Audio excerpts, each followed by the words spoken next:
Yo me dispongo a darles, todavía no vamos a mirar el PowerPoint, pero está allí el tema, el título, todavía no empezamos con el capítulo 7 porque voy a hacer la conexión. El capítulo 7 no tiene por qué desconectarnos de nuestro gran tema. Entonces voy a hacer toda esa conexión. La lucha del cristiano contra el cuarteto destructor es el nombre que le he dado al capítulo 7. Y el cuarteto destructor que aparece vez tras vez en el capítulo 7 es la ley. Por supuesto, ese es el eje temático del capítulo. Más adelante también lo digo. La carne, que es nuestro cuerpo, que soy yo, que es mis miembros, que es esto que a veces no puedo dominar. El pecado, que está muerto bajo la cruz de Cristo, pero bajo su sangre también, pero que este cuerpo le gusta, ¿no? Y la muerte, que es la consecuencia cuando pecamos. Ese cuarteto destructor aparece vez tras vez tras vez, propiciado por la ley, propiciado por la carne, propiciado por el pecado, que todo esto nos lleva a que produce muerte. Bueno, el capítulo 7 de Romanos continúa entonces con el gran tema de la justificación por fe. No nos quitemos de la mente que estamos viendo el gran tema de la justificación por fe, que él ha comenzado en 3:21. Allá en 3:21 nos dijo que Cristo fue crucificado para expiar nuestros pecados, para brindarnos la redención que nosotros necesitamos, y que la justicia se manifiesta a través de su obra en la cruz del Calvario, y la justificación por fe es algo que tenemos entendido que con lo que Pablo está probando su tesis, que está en el capítulo 1, versos 16 y 17, que es: porque no me avergüenzo del evangelio, porque es poder de Dios para salvación a todo aquel que cree, al judío primeramente y también al griego, porque en el evangelio la justicia de Dios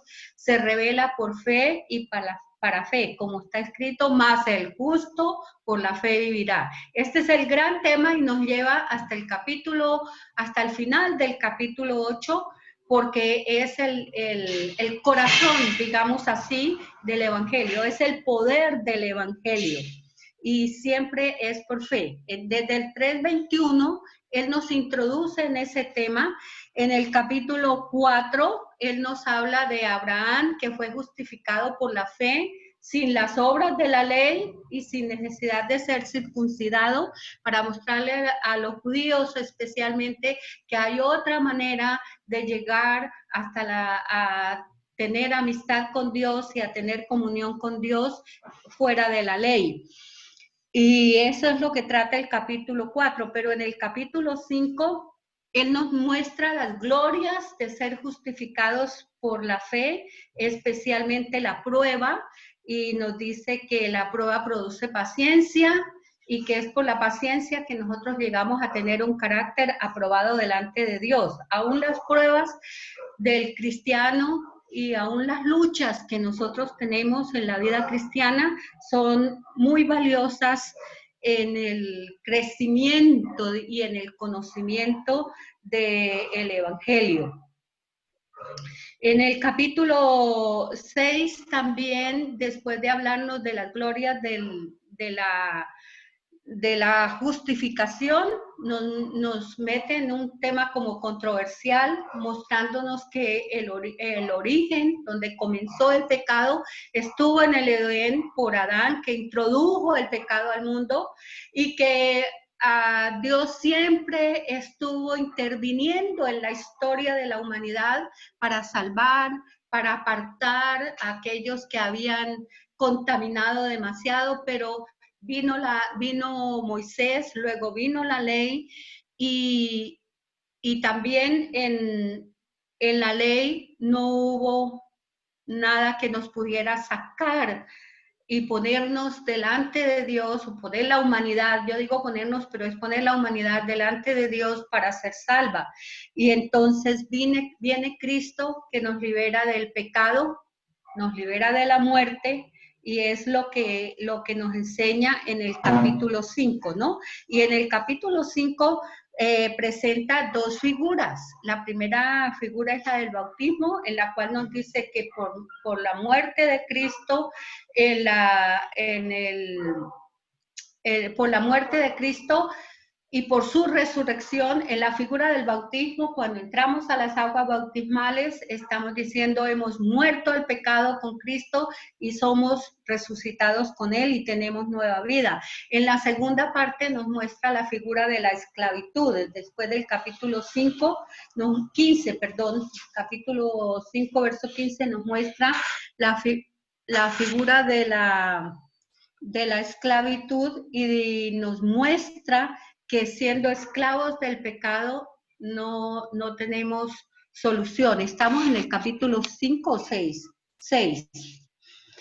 Desde el versículo 5, 15, la segunda pregunta, ¿pecaremos porque no estamos bajo la ley sino bajo la gracia? Él dice, no podemos seguir pecando, porque por la obra de Cristo somos libres, y nos presenta esa figura tremenda de la gran figura de la esclavitud, que es una figura difícil, ¿no?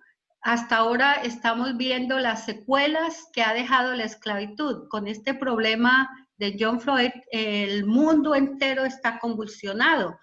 Y vemos que son secuelas toda esa violencia, toda esa pronunciación multitudinaria de masas en tiempos cuando la gente no puede estar aglomerada.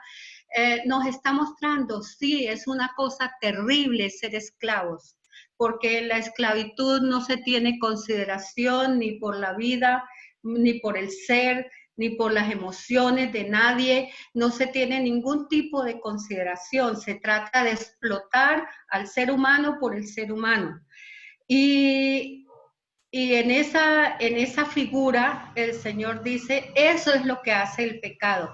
El pecado crece de tal manera que desfigura en el ser humano la posibilidad de amar al otro como Dios quiere que sea amado, de ayudar al otro, de bendecir al otro. El ser humano destruye al ser humano. Pero en Cristo nos deshacemos del pecado y también del poder de la ley, que a veces lo que hace es mostrar a veces no, siempre muestra el pecado, acusa y condena, pero no da soluciones. Pero nos hacemos libres del dominio de la ley y del pecado para hacernos siervos de Jesucristo, pues en Cristo y solo en Él podemos encontrar verdadera libertad. Si ven la paradoja, nos hacemos siervos, esclavos de Cristo, pero solo en Él encontramos verdadera libertad y el accionar libre de la gracia. Así que ya no servimos a la ley, sino servimos al Señor, que por el Espíritu Santo nos permite santificación y nueva vida. Eso, terminamos con eso en el capítulo 6, y en el capítulo 7 continúa dándonos otra figura, pero ya aquí el tema de la justificación no lo enfoca en lo tanto como en las otras, en lo que Cristo hizo en la cruz del Calvario, sino lo enfoca en los resultados de la ley sobre la vida de la persona. Son los resultados de la ley que al fin y al cabo matan, y cómo la persona, qué es lo que la persona tiene que hacer. Ya nos ha dicho lo que hizo Cristo, ahora qué es lo que nosotros vamos a hacer. Y de eso trata el capítulo 7. El capítulo 7 es un capítulo bastante complicado. Leí varios comentarios y nadie está de acuerdo con nadie, inclusive que algunos hasta tratan mal a Pablo porque dice que confunde en vez de aclarar.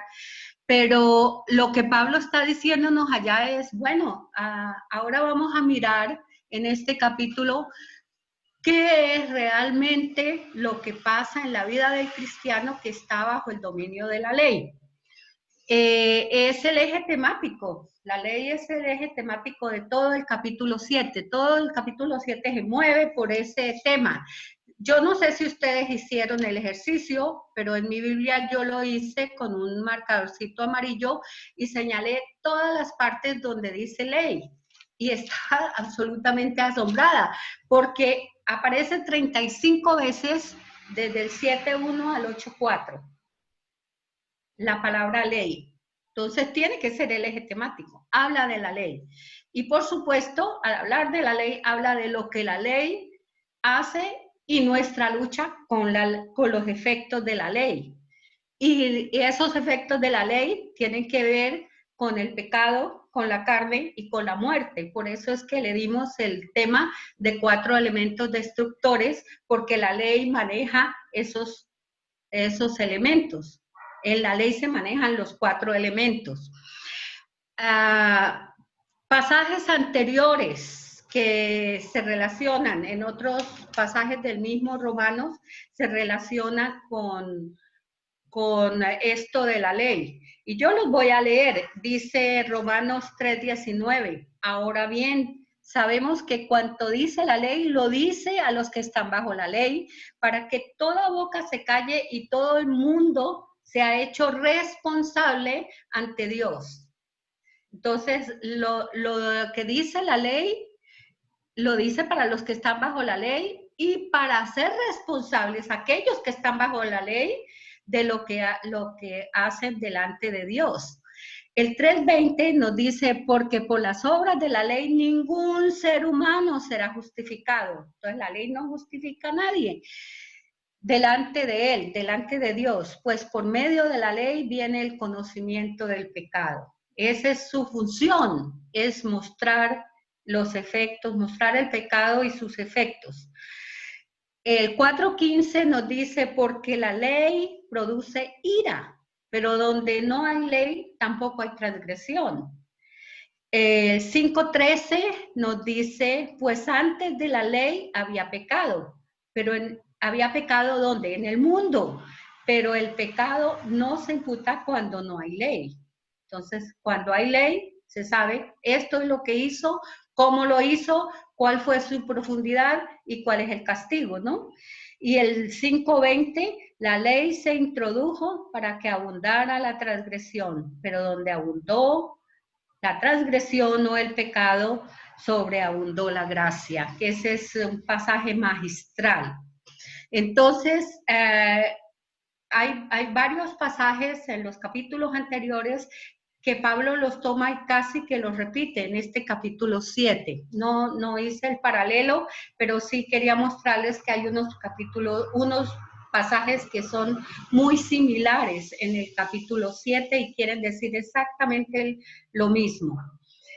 El gran valor de la ley para Israel. Para Israel era casi todo. Mire, el niño cumplía 7 años, iba a la sinagoga, se inscribía allá y duraba 5 años estudiando la Torá. La Torá es lo que nosotros conocemos como el Pentateuco. Y el niño lo podía recitar palabra a palabra con puntos y comas, como es de difícil el idioma hebreo. Y el niño lo aprendía de memoria y a los 12 años tenía su celebración y su introducción, digamos así, a la vida social, porque durante todos esos 5 años él estaba estudiando la Torá.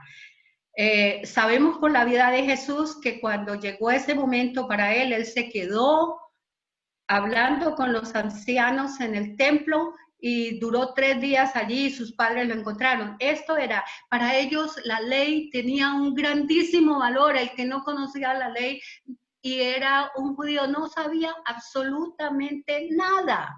para ellos saber era conocer, sabiduría era el conocimiento y la práctica de la ley, aunque muchas veces dice que la sabiduría, el principio de la sabiduría es el temor del Señor, no la ley. Y hay dos salmos que elevan ese conocimiento que ellos tenían y ese aprecio por la ley, como son el Salmo 19 y 119. Ambos salmos son acrósticos, pero el Salmo 19, 8 dice, los preceptos de Jehová son rectos que alegran el corazón. El mandamiento de Jehová es puro que alumbra los ojos. El verso 10 dice, deseables son más que el oro y más que mucho oro afinado. Entonces, para ellos era muy valiosa la ley. Y el Salmo 119, que es tan hermoso, es un salmo acróstico perfecto. Está dividido en pasajes pequeños de 8 versículos cada uno, o sea, en estrofas de 8 versículos cada uno. Cada estrofa comienza con una letra del alfabeto hebreo y cada uno de los versículos, que son 8 versículos de cada estrofa, comienza también, y son paralelos perfectos, comienza también con esa misma letra del alfabeto. Así es que el Salmo 119 es un acróstico perfecto, es, digamos que es un gran elogio a la ley, a los preceptos, a los mandamientos, a los decretos, a los estatutos de Dios. Eso es el Salmo 119. Total de que para Israel la ley tenía muchísimo valor y se refiere a todos los mandamientos, ordenanzas, estatutos, pactos, leyes que regían la vida espiritual de Israel. Y había más de 600 leyes en el Pentateuco. Solamente sobre el día sábado había casi 300.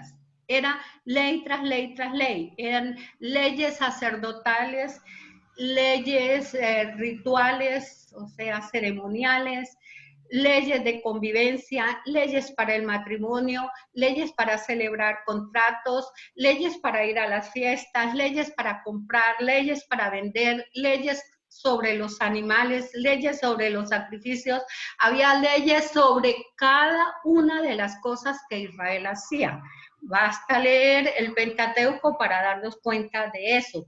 Total de que era abrumadora la cantidad de leyes que ellos tenían, pero ellos tenían en gran estima la ley y el que quería ser judío tenía que dedicarse de todo al estudio de la ley.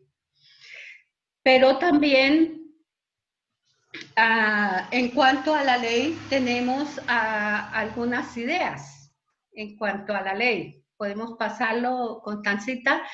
Tenemos algunas tendencias o ideologías.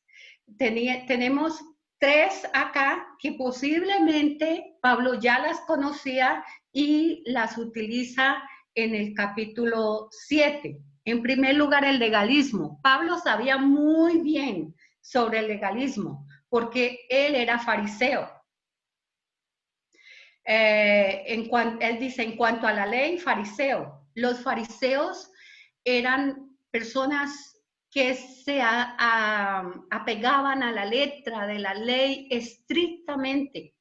Muchos de ellos que no eran tan sanos moralmente, le aplicaban la ley a los demás, como generalmente ellos eran gobernantes en el templo, entonces le aplicaban la ley a los demás, le hacían cumplir la ley a los demás, aunque ellos no la cumplieran, y algunas veces se exageraban para que la gente los viera como unos de las personas distintivas en el cumplimiento de la ley. Eso es el legalismo. Y la primera parte de esto es el punto 4, del 1 al 6, en esa parte él está como hablando a los legalistas, él está mostrando que el legalismo no es correcto porque la ley tiene una función que no es completa.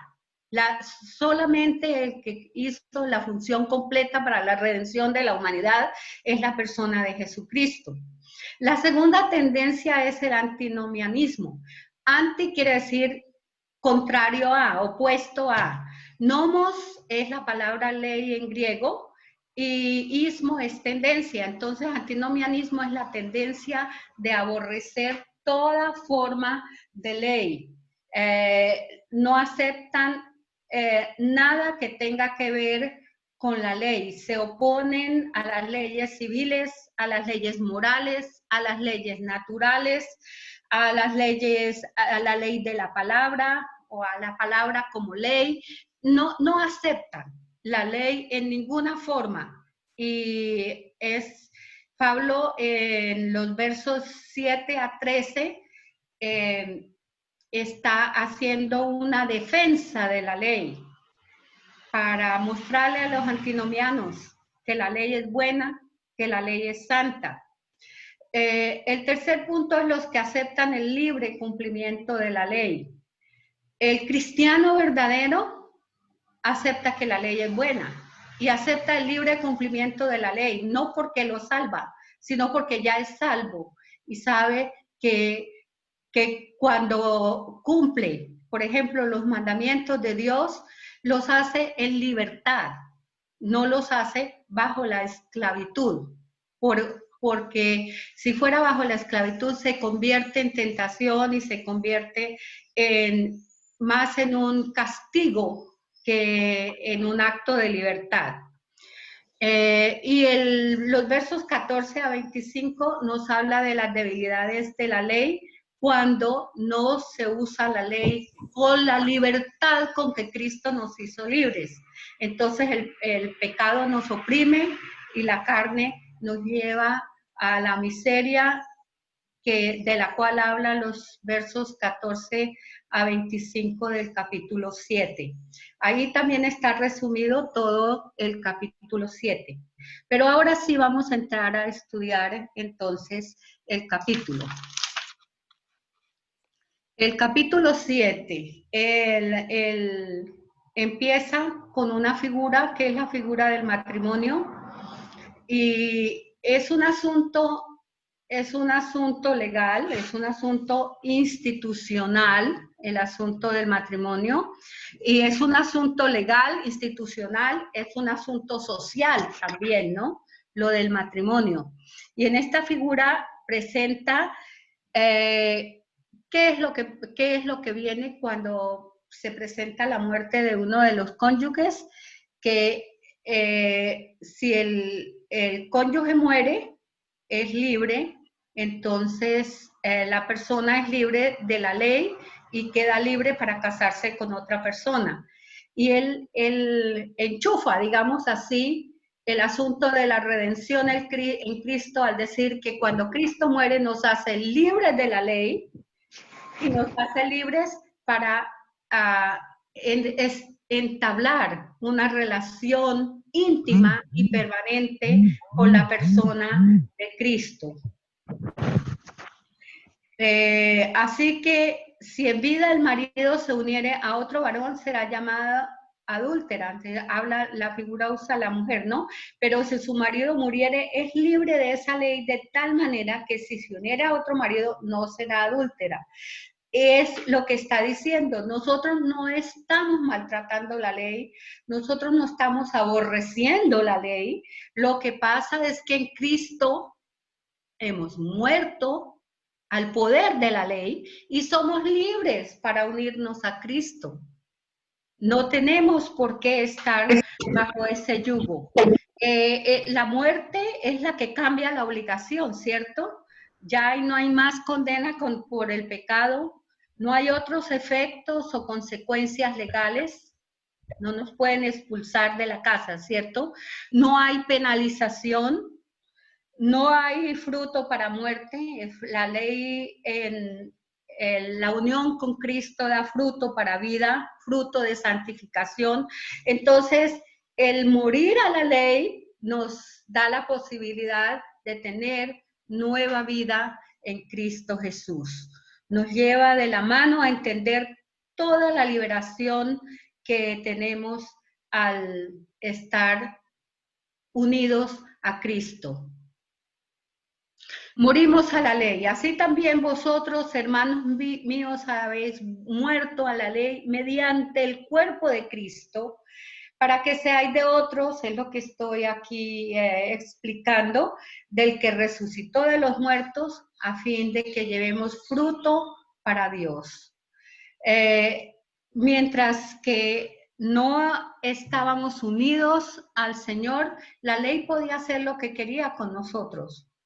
Pero mientras estamos unidos a Cristo, nuestros miembros, nuestro cuerpo, nuestro ser debe servir a Dios. Y yo creo que ahí es donde está la clave de todo el asunto. Por eso él presenta como primera cosa esta figura del matrimonio. Si hemos muerto a la ley por la muerte de Cristo, pues los efectos legales no están en contra de nosotros. Y si hemos muerto y resucitado con Cristo y pertenecemos a Él, nos hemos unido a Él, entonces los efectos que había en nuestra carne tienen que morir también. Lo que nuestros miembros hacían, que estaban sometidos al pecado, tienen que rendir fruto de justicia en vez de frutos para el pecado, porque ahora tenemos la presencia del Espíritu Divino en nuestro corazón y Él es el que opera en nosotros esa libertad. Entonces, la obediencia a los mandamientos nos lleva a la salvación. La salvación nos lleva a obedecer los mandamientos. Así que somos siervos no de la ley y del pecado, sino somos siervos de Cristo. Ese es más o menos lo que Él nos quiere enseñar con esto de la figura del matrimonio. Luego, Pablo se pronuncia en defensa de la ley.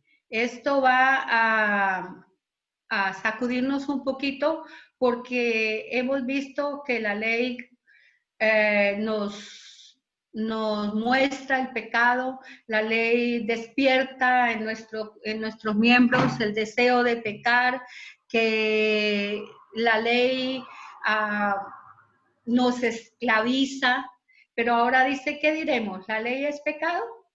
Y él dice, no, en ninguna manera, la ley no es pecado. Defiende la ley. Dices, yo no conocía el pecado si no hubiera sido por la ley. Y no conociera la codicia si la ley te dijera, no codiciarás. Pero no es la ley la que peca. El que peco soy yo. El que peca es mi carne, que se deja influenciar de que lo que la ley me está mostrando que no es bueno. Eso es bien importante. Dice que la ley despierta la codicia y el pecado, tomando ocasión por el mandamiento, produjo en mí toda codicia, porque sin la ley el pecado está muerto. Ahora, cuando dice codicia, si ustedes miran con cuidado lo que pasó en el huerto del Edén, allá Eva miró lo que Dios le había dicho, no haga, no coma, y lo miró y sus sentidos, ¿sí? Y su carne dijo, ay, oye, es bueno. Oyó la voz que le dijo, no, pero es buena. Y dijo, sí, se ve linda, se ve muy buena. Y es buena para alcanzar sabiduría. Y cuando empezó a pensar que era buena para ella, estaba codiciando. Y por eso lo tomó y pecó. Lo mismo le sucedió a Acán después de la batalla en ahí. En esa batalla, él vio un lingote de oro y un manto babilónico que tenía mucho valor. Y él dijo, uy, nosotros sin nada, no tenemos ni dónde vivir, ni con qué comprar comida todo este tiempo que nos queda de vida de Israel. ¿Por qué no guardo ese lingote de oro y ese manto babilónico? Al fin y al cabo eso no es nada. ¿Qué estaba haciendo? Codiciando, deseando algo para él, para su propio beneficio. Y pecó. Entonces, una de los pecados más que la ley más hace sobresalir es la codicia. Vea, no hagas esto porque te va mal. Y eso es precisamente lo que hacemos, porque siempre estamos buscando aquello que nos satisface, que sentimos que nos da placer, que sentimos que es bueno. La ley despierta, entonces, codicia. El pecado, tomando ocasión por el mandamiento, me hace pecar y yo cedo al pecado. La ley condena el pecado. Está defendiendo Pablo todavía la ley. Si yo no hubiera conocido el pecado, si la ley no lo dijera, pero la ley pues revela el pecado, lo hace evidente, me hace participar, provoca esa lucha interior en mi ser, pero el que peca soy yo. Y yo, si tengo a Cristo en mi corazón, tengo control sobre esa vida de pecado. Entonces, la ley condena el pecado, la ley me muestra, mire, esto es muy bueno, pero, esto es bueno, pero, de manera que la ley a la verdad es santa y el mandamiento santo, justo y bueno. Sí, porque ella no peca. Ella no es la que comete pecado. Si no hay legislatura, no hay falta. Si no hay castigo, no hay medida ni alcance de los problemas del pecado. La ley no peca, ella no es pecado. Quien peca es nuestra naturaleza donde mora el pecado. La ley revela el pecado, pero ella no peca. Es agente, es preventiva. Se convierte en muerte al denunciar el pecado contra quien lo comete. Por eso Pablo declara que ella es santa, justa y es buena. Y le da un golpe seco al antinomianismo, ¿no es cierto? Al condenar el pecado. Es por eso que Pablo aquí nos está indicando ¿cómo vamos a hacer ahora? Ya nosotros sabemos que hemos muerto en Cristo, hemos muerto al pecado, hemos muerto a la ley. ¿Por qué seguimos con esta misma lucha? Romanos 7, no, si la ley vivía mi vida, entonces ¿ahora qué? ¿Cómo estoy viviendo ahora? Sabemos que la ley es espiritual, yo soy carnal, vendido al pecado. Y es aquí donde viene el gran conflicto del apóstol Pablo. Esa es la tercera parte de ese capítulo 7 a 15. Vamos a leer porque es bien interesante leerlo. 7:14 dice, porque sabemos que la ley es espiritual, pero yo soy carnal, vendido al pecado. Y ahora se está refiriendo a lo que queda en nuestro cuerpo. Nos levantamos, sabemos que hemos sido librados del pecado y de la muerte, pero queda un cuerpo que se está comunicando continuamente con los demás. Y tal vez tenemos que relacionar otro asunto que es muy interesante allí, y es que hay cosas en nuestra carne para vencer. Por ejemplo, hay vicios, hay hábitos, hay debilidades, ¿no es cierto? Hay desobediencias que nosotros cometemos, cosas que debemos vencer. Hay perversión. A veces somos discriminativos con el otro ser humano. Hay costumbres, hay apegos a cosas, hay vicios, hay idolatría, hay fobias inclusive. En Efesios capítulo 4